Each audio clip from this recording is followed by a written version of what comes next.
Good evening. Developing off the top tonight, a verdict reached in the civil defamation trial against former President Donald Trump. A jury ordered Trump to pay writer E. Jean Carroll more than $80 million for publicly defaming her. Local 10's Eden Shekels in the newsroom with the details. Nicole Calvin, that verdict coming late this afternoon and Trump vowing to immediately appeal. Writer E. Jean Carroll emerging from a New York City courthouse smiling alongside her attorneys following the verdict reached in the civil defamation trial against former President Donald Trump.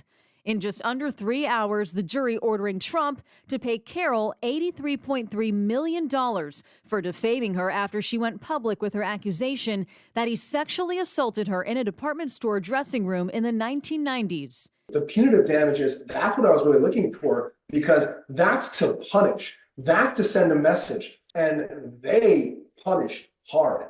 In closing arguments today, Carroll's lawyers asking the jury, how much will it take to make him stop? They said Trump's defamatory statements triggered a tsunami of attacks, including death threats that are now part of her daily life.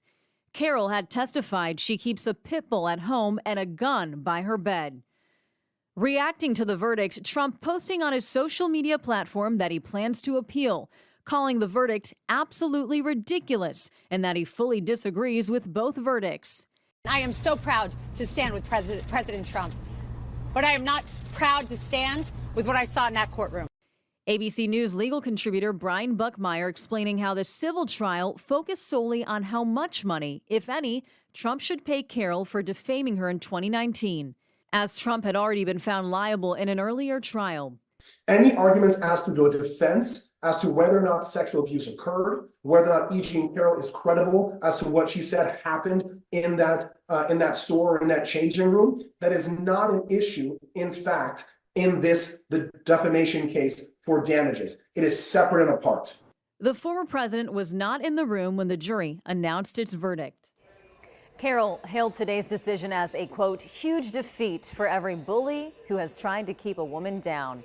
The $83 million is more than 3 times what Carroll and her attorneys were asking for.